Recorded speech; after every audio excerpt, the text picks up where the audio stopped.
Hello, it is Friday. It is gross and I feel gross and nasty. It is very beautiful and sunny outside, but it's cold, and so I need to get things done in the house and in between my normal work. So I did work for a while. Now I've come down here and I'm gonna get started on things I have to do down here, and I will share that with you in just a moment.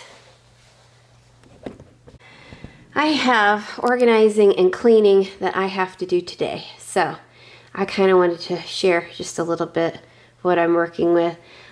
We take care of my sister-in-law, my husband's sister, who has mental handicaps. So she has her own space in the house, which is kind of like her own little apartment area, but we also have the guest bedroom down here with an additional closet and this kind of living room space.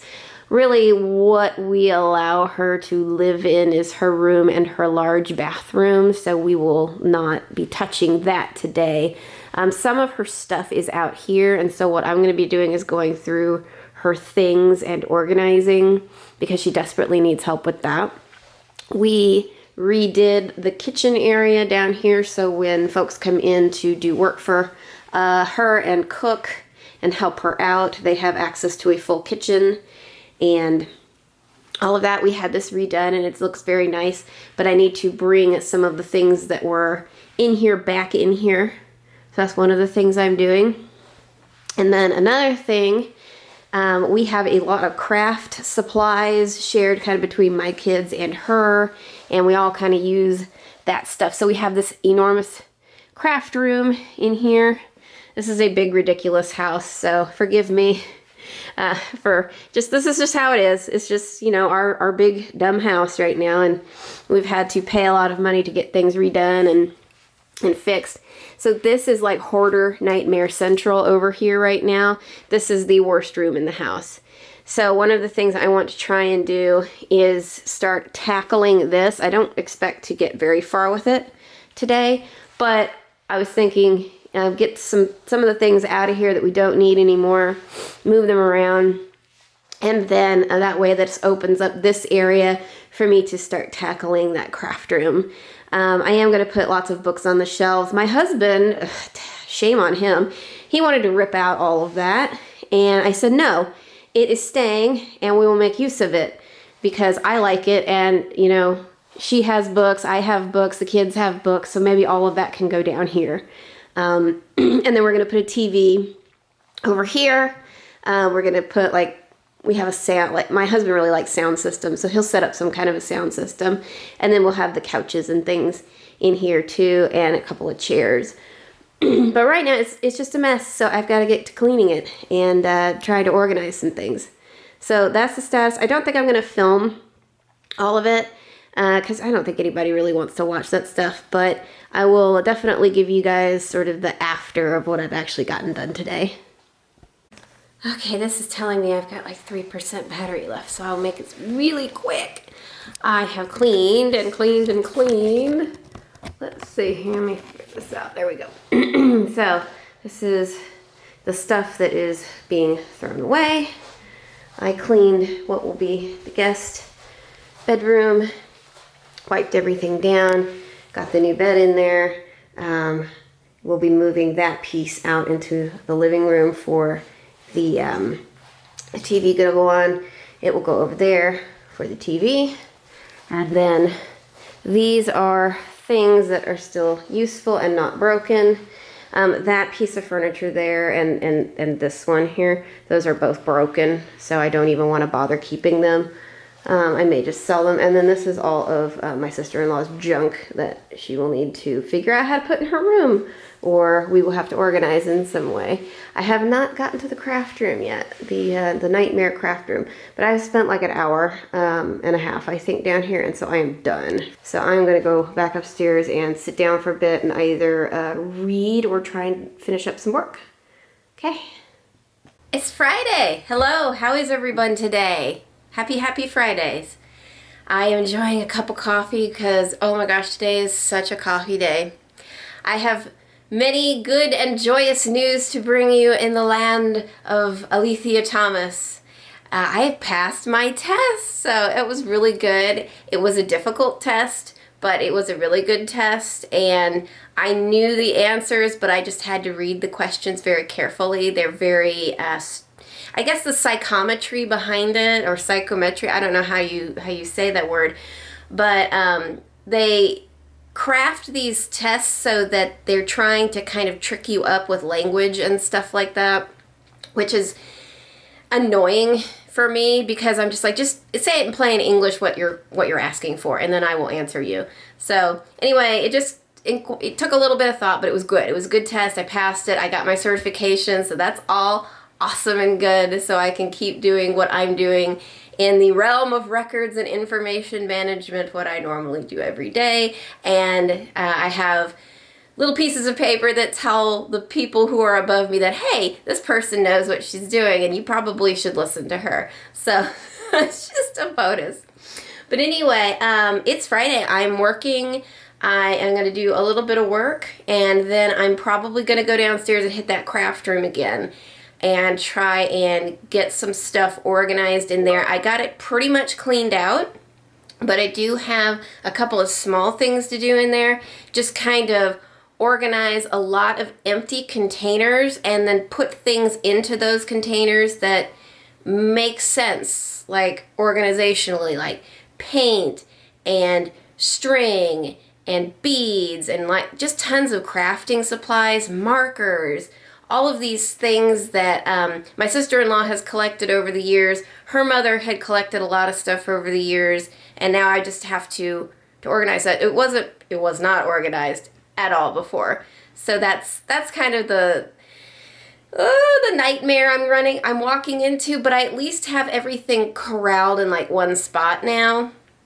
And now it's just a matter of taking those individual parts and separating them out and then organizing them. So that's one thing I'm going to try and get done, some of it today. I'm not going to get all of it done today because there's just no way.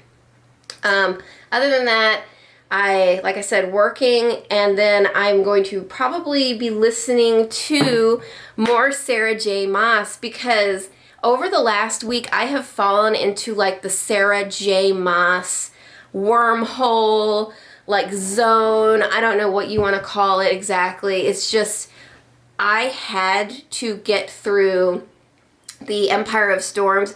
I whipped through that book just as quickly as possible. I did not want to stop listening to that book. It was so good. I enjoyed every minute of that book. And then I went right into Tower of Dawn. Tower of Dawn was slower for me. Tower of Dawn was more focused on other characters. If you're familiar with Sara J. Maas, the characters Kaal and Nezarin, it was mostly focused on them and what was going on while they were traveling to a different continent to try and get help for the war effort for their friend, so that they can go back and fight the war in their country more effectively with more soldiers, basically, and some aid. And I liked the book. I didn't dislike it, but I really wanted to go back to the other characters from the other book, in Empire of Storms, mostly focusing on Selena Sardathian and that crew, and just find out what happens then, because it was such a cliffhanger. And I'm not going to spoil it for anybody. These books have been out for a little while, so go get them, go read them. But Empire of Storms had such a cliffhanger, it was ridiculous. And I really just was enjoying listening to them so much that I had to own the physical copies. I absolutely had to. And I didn't own them before. So I went and got a box set. Hang on. Oh, it's heavy. It's a big one. It's a big one. I got the box set of the Sara J. Maas Throne of Glass. Oh, look at her. Look at Selena. Oh my goodness. It also comes with a poster inside of it, but I don't really want to whip the poster out. I think it might be like on the side or in the bottom. But anyway, this is all of the currently printed books. They are all paperback editions, which is okay. I don't mind that at all. I actually prefer a paperback a lot of the times. So, let me pull one out. And then it amazes me how we start from the actual first book, which is the Throne of Glass book, the skinny book that didn't have a whole lot going on in it to begin with, but I mean, it was still a good story, to then you get this honking book. It's just, I think that Tower of Dawn and Empire of Storms were actually the bigger two books, because there was more plot points that had to be resolved and just lots of things that had to be resolved. But look at that. First book versus a book like near the middle. It's so much bigger. Like a half of an inch bigger almost. It's just ridiculous. But anyway, this is all of them. I'm so happy with this purchase. And I do not like the new cover art for the Throne of Glass series that was put out like this year. Like, I want to say almost a month ago that they put out this new, and I'll try to put right here what it looks like compared to this, or even, you know, like Kingdom of Ashes. All of these have Celaena Sardothien on here, on their covers, except for Tower of Dawn, and there's a reason for that, probably. I mean, I like. If they had done all of the covers like this, it probably would have been a little bit better. But, you know, they started out like they did, and with Celaena on the front, you know, like that one. Throne of Glass was the very first one. So I love these old cover arts. I really like the older fantasy books, especially the ones from like the 80s. And they had like just these covers with the battling people on it and the heroes on the covers. I thought that those were way better than what they have put out recently for Sara J. Maas's books. And I guess that's the type of cover art they're going to go with from now on. I don't like it, though. I prefer having the character on the cover. Some of my favorites were actually R.A. Salvatore's books, and I think that he wrote in, I know he wrote Wizards of the Coast, but he wrote like in the Forgotten Realms sort of universe, I think. And I loved all of the covers that had Drizzt Do'Urden on there, the dark elf who was he wasn't a swashbuckler. He fought with two swords though, and he had a companion that was a panther, I believe. And I just loved all of those covers. They all had him like fighting in battle, spears and arrows like flying by him, taking off chunks of his cape and things like that. They were always the coolest stuff. I'll try and put some examples up here. But I love that kind of a fantasy cover. What I feel like they're doing with the cover now for Sara J. Maas's books, almost like, I want to say Soviet era. I don't know. They look like Soviet era art to me. Does that look like Soviet era art to you? I'll put some examples up here too, like almost Stalinist, Soviet era, 60s, 50s sort of artwork, you know, right after the Russian Revolution sort of thing. That's what it reminds me of, and it's just not jiving with me. I don't like it. That really, maybe modernist German, something like that. I don't know what exactly they're trying to go for here, but it doesn't appeal to me. And I'm wondering if the rest of the audiences, if it'll even appeal to them either. They use a very different, I don't know if it's an artist or just a different style. They use a very different style for the Court of Thorns and Roses books, which I have that box set as well. I have the hardbound ones, and I bought a special edition box set of it off of Etsy. I think it was Etsy. It might have been in connection to Etsy, but I could go grab those really quick. Hold on. Actually, let me point this down so you can get a better view of this. Okay, so this was a special edition box set of the Court of Thorns and Roses series, and it came in like this special box that I opened up when I received it. It had this nice, you know, shiny stars and some music on it, this kind of interesting ribbon. The ribbon's kind of falling apart now, whoops. But I got it. That's not part of that. So it came with all this cute little stuff. And it was Marissa's bookshop that I actually got this from. It comes with these little cards inside of it. And then, you know, thank you very much for your order. I don't know if that QR code will show up very well, if anybody's actually interested. But it came with, so it was the Valaris special edition set that they created. And what they did was they took the old book covers and then they created new ones for it. Now, they're not the highest quality in the world, but they are kind of nice. It's just something different. And they kept, you know, the insides the same. But what I really liked about it, and this is the whole selling point for me, because I knew this would look so cool on my shelves when I put my shelving together, is that they sprayed the edges with Valaris, the city of starlight. This is so dorky. I love it. And I think that will look really cool sitting on my shelves. But yeah, each of them, like I said, they took the covers off and they redid the covers and made them look like that. And then on the backs they have quotes, these different things.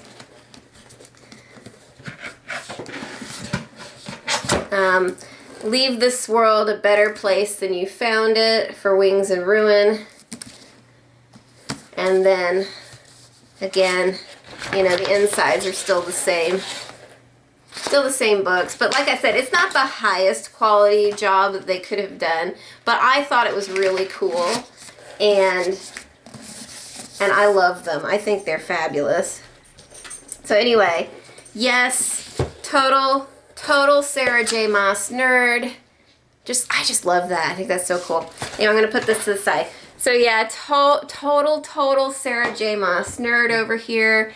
Enjoying reading the rest of the Throne of Glass series. I've been picking him up and physically reading too. I am currently on Kingdom of Ash. So we got done with Tower of Dawn. Tower of Dawn was good. Like I said, I think I gave it a 4.5. I gave Empire of Storms a 5 just because it was so good. It was so good. And I'm hoping Tower of Ash, I'm sorry, not Tower of Ash, Kingdom of Ash will also be a 5 stars as soon as I get more into it. I'm like in chapter 3. So anyway, I went down the Sara J. Maas wormhole. I completed a bunch of books though this month. Not a ton, but enough, you know. And I will get to that probably in just a few minutes after I get some work done. Yeah, I think that's what I'll do. After I get some work done here, I will go ahead and film what I read in the month of April. And then the next video after this one, we'll do like a May TBR. So maybe I'll just mash kind of this cleaning. Well, no, I don't know. We'll figure out. Maybe I'll just do this cleaning video as a cleaning video, and then do a separate video for what I actually read in May. But it's been Sara J. Maas land over here, and I'm loving it. I'm loving being sucked into the wormhole and just staying there, the black hole of Sara J. Maas universe. But at the same time, I'm sad. Just a little bit sad. Because after I finish Kingdom of Ash, I will have read everything. And I won't have a new one to read that I haven't read anymore. And I'm going to have to wait. And she's not putting out another book until 2024 from what I have been investigating about. Because I'm like, oh, when's the next book supposed to come out? And I think it's going to be one of the Court of Thorns and Roses books. I know that the Crescent City books, I don't want to spoil it for anybody, but one of the characters in Crescent City ends up in the Court of Thorns and Roses. The whole thing ends up being a multiverse. It's ridiculous, but ends up in that realm, I'll say. And so that will be interesting how she manages to kind of weave all of these 3 different storylines that she has put together into one thing. I kind of see where the connections are. And there are people who like reread this looking for the Sara J. Maas conspiracy theories because they want to see those connections and they want to make those guesses and they want to figure it out. Because a lot of Maas's stuff is based on all sorts of mythology. I want to say Greek and Norse, and probably mainly Greek and Norse, but there might be a sprinkling of some other things in there as well. That's all I know, and I'm just sad in a way because Kingdom of Ash, once it's over, I'm done. I've read all of Maas's stuff. I may decide to reread A Court of Thorns and Roses after this because it's so good. I love all of those books. I really do. Such a Maas nerd over here. Anyway, I think that's enough of me blabbing for this morning. But yeah, I'm going to work for a bit and then we're going to go downstairs and clean some more. I'll probably listen to Kingdom of Ash while I'm cleaning. I have really, especially, okay, this is what I'll do after I'm done with Kingdom of Ash for sure, because I know I'm probably just going to blow through that book in like 2 days or something. It's only 20-something hours of content. I have 20 hours of War and Peace left over too. And I got to get to that book. I don't know why I put it down. I'm really enjoying it. It's not that I'm not enjoying it. It's just I've been distracted by the tests last year. And then for some reason, Throat of Glass just called me and I had to. It was a compulsion. I had to listen to that stuff. I was just in the right mood. I don't know what it was. It was maybe a coping mechanism for taking these tests. I don't know. But yeah, I had to do that, but I want to get back to War and Peace, and I want to finish War and Peace because it's good. It's such a, I want to say delicious, encompassing, at parts cozy, at some parts it's soul ripping and just kills you.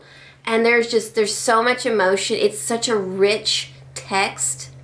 I love it. And I'm still not done with it yet. And I really need to focus on it. Tulip Fever was good, but it's not like War and Peace, you know. War and Peace is so good. So I got to get back to that too. And as soon as I'm done with Kingdom of Ash, as soon as I'm done with that, I am dedicating all of my time to War and Peace and just get War and Peace done. You know, I don't think I'll rush through it because I don't think War and Peace deserves to be rushed through. I think it deserves to be savored. So I will take my time with it, but still enjoy it in a relatively decent pace, I think. I think that's what I'll do. That's my check-in for today. It is what it is. And I will chat with you guys in a little while. Bye. Okay.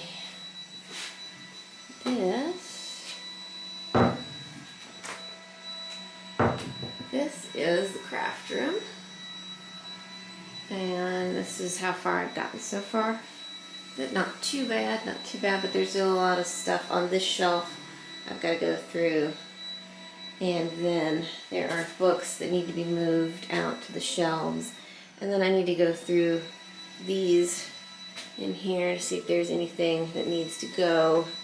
And then I got a bunch of just junk back here I kind of really need to drag out, and I got to throw that paint out somehow. But anyway, this is how far I've gotten. It's looking way better, and it just needs to be, all the stuff I've drug out of here so far needs to be organized. So I will kind of prop up the camera somewhere and work for a little bit.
This is the aftermath after cleaning and sort of reorganizing. It is looking way better than it did, for sure. Still have a lot of cleaning, just sweeping and dusting to do in here, but we're gonna get these shelved out and my handyman's gonna finish up the work on it. And then I'll probably put some other kind of shelving under here, I think, and just some baskets and things. I've got to clean up drawers. And then I'm gonna get more baskets for here. And then more baskets to put things in here. So far, so good. I'm happy with it. I like that with this new little camera, I can pretty much sit this anywhere with this little tripod that it comes with. And I can get all kinds of angles that I couldn't get before with my big camera and my huge tripod that I use. I mean, I use this massive tripod. Hold on. Ugh. And I love the tripod, don't get me wrong, but it's a big honkin', tripod that's adjustable and all of that. And it is not as small as this little tripod here. The Sirui, I don't know how to pronounce that for sure, but it is a fantastic tripod if anyone wants it. I've had it for years now, and it is really good for taking photos. I've had that one for years now, and it's really good for taking family photos. It's really good to take along with you because it's completely collapsible, and it is just a very handy unit to have. It's just a little bit big for inside use and for vlogging use, I feel like, at this point. I will still continue to use it for vlogging in some ways, especially like if I'm sitting in certain places in my house. It'll just be easier to adjust, the height and everything for that one. So it's really good. Anyway, love this new little camera, but we'll talk about what I have been reading lately because I know it's what you're all actually here for. I read last night after, putting the kids to bed and all of that stuff, and I couldn't put it down. It was The Broken Wings by Khalil Gibran. Devastating. That was such a devastating book. I thought Ethan Frome was devastating, and it is. It is possibly the most devastating short novel I've ever read. But the Broken Wings was so beautiful. It is beautifully written. It is fantastic. I absolutely adored it. And I couldn't put it down. I had to read the whole thing through. It took me a couple hours, and it's, not super long. But the story is so touching, and it just kills you at the end. It's so heartbreaking, and it's so crushing. I feel like that story, although it could have been expanded upon even more than what it was in the short form, it would have been even better if it had been done the right way, long form. But I think that I would be really interested in reading more of Gibran's work. The story and the prose in the story reminded me a lot of the Bible, and I think it's the Song of Solomon, I think, in the Psalms, where they're talking about love, and my love is like a flower, and all of these really like erotic almost prose in the Song of Solomon. But a lot of the word choices in this, and it might have been the translation too, a lot of the choices reminded me a lot of those biblical texts. Speaking of the Bible and all of that, and there's a lot of religion in the book itself, but you don't really know expressly what religion the narrator is. Are they Muslim? Are they Christian? Are they some other religion? You're never really told what where they fall. Are they Jewish? They mention Jewish texts in there as well. You're never really told what religion they are. And so there's actually a lot of talking about God in it, and a lot of things that I think that perhaps people would find sacrosanct, and things that you wouldn't want to say about God in this. So you almost wonder, they're not atheistic. You know that the narrator is not atheistic, but you were kind of wondering, at least I did the whole time, what are they? What kind of religion are they? Do they believe in any of this? And they're kind of railing against this destiny that unfortunately has been put on this couple who is in love, and there is an arranged marriage that's going to keep them apart ultimately. So it was just a tragic love story, and just beautiful and beautifully written. So if you have not read The Broken Wings, read it. It's so good. It is fantastic. The book I am working on right now, and I'm going to read some more of it right now. I downloaded the complete works of Virginia Woolf onto my Kindle, and so I am currently reading A Room of One's Own.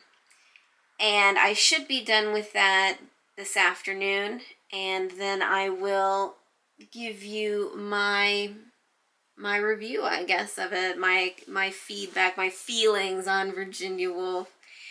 So far, I'm like 20% through, and it's again one of these stream of consciousness sort of writings, but this one's actually better to me than Mrs. Dalloway. I don't know why, but Mrs. Dalloway was in a bunch of different people's heads, and I think that was my main problem with Mrs. Dalloway.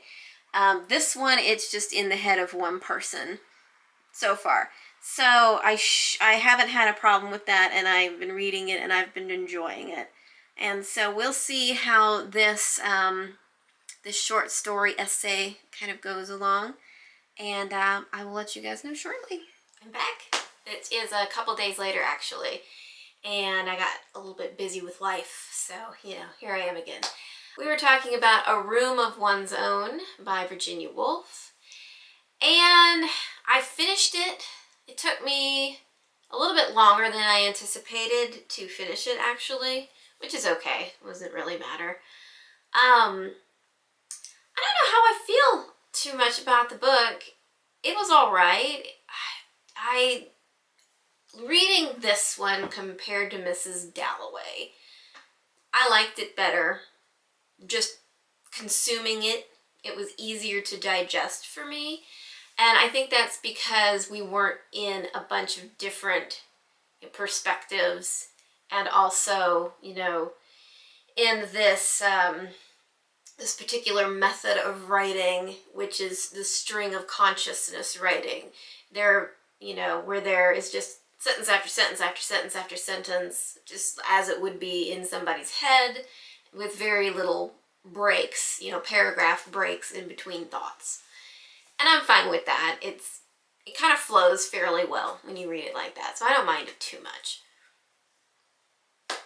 I don't know if I'm down with everything that that Virginia Woolf says. Most of it's fine. Most of it's absolutely fine. I get behind a lot of it. I get behind it, and it's feminist. It's trying to explain why there were no women poets, why there were no women playwrights, like in the Middle Ages, the Renaissance, up until the point where I believe she said almost 10 years before her time, that she was in the current time, that she was in the early 1900s, that women were not really able to write like men could. And that's understandable. And her explanations were fine. I totally get it. Women didn't have any money. They had very little power over their situations. They did not possess their own things. The money, if they made it, went to their husbands. You know, that's the situations, the legalities were very, very different up until her time when women actually started to, one, get the right to vote, and then the second thing was actually possess property and land on their own. So, and then, you know, in the 1800s, she goes on to explain that, yes, you know, women started to write then, and you get novels at that point by women, but no plays, no poetry. And that's because women were still expected to perform the roles of traditionally female roles at that time. Taking care of children, taking care of the household, you know, doing the things that women do, traditionally, anyway. And that didn't really stop until also her time. And it didn't really even stop at her time. Women were still, you know, in those traditional roles at that time as well. I would argue that up until probably the 1970s, most women were still doing those traditional roles of motherhood and keeping the home and homemaking and all of that, which is nothing wrong with being a homemaker. I think a homemaker is a fabulous way of existing, if you're into that. I don't like homemaking. I prefer writing. I prefer reading. I prefer working in, you know, a corporate setting. But that's just me personally. Any other woman, if they want to raise children and live that lifestyle, that's totally fine. If you can do it, more power to you. So I was all right with it. I think her views were actually rather elitist. I would argue that many writers don't really have to have all of the things she talked about: money and a room that can be locked. You know, I think those were the two main things: money and a room that could be locked, and just privacy in general. I think there were a lot of artists, writers particularly, who struggled, and because of their struggle, and you know, they were able to create all kinds of works, and they didn't need a room of their own or anything like that. An example is Murakami. He famously sat down at his kitchen table and started writing because he had to. He had to make money some way. Then I believe J.K. Rowling is another example. I believe that she literally started writing Harry Potter on like a napkin at a cafe or a bar or something like that because she needed to do it. She needed the money, and that was the only way that she knew of to make an income at this point. Like, she was pretty desperate and living, I think, off of the social safety net in England at the time. So like her or hate her, you know, J.K. Rowling is an example of someone who is in dire straits, probably didn't have privacy. You know, she had children and everything at the time too, and could write, and sat down and did write, and famous, it's extremely famous now and makes a lot of money. So I just have a difference of opinion, I think. I mean, I don't think women necessarily have to have the room of one's own and everything like that, and money and all of that, to become a brilliant author. And she seemed rather elitist in that she considered poetry and, you know, writing,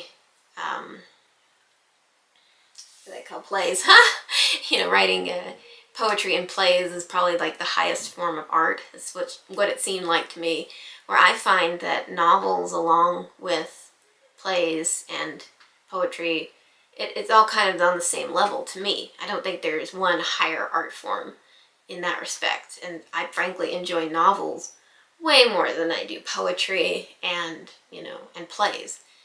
So that's just me though. It's subjective. What can I say?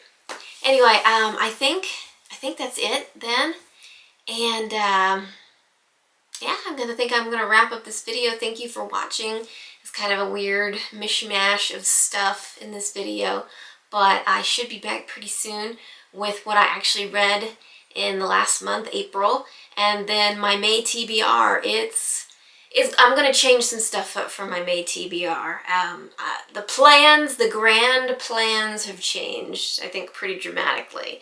And I'm going to concentrate on reading the books I really want to get to. I think that's the plan, but we'll go into that when I come back for the May TBR. But thank you all very much for watching, and I hope that you like this video and subscribe.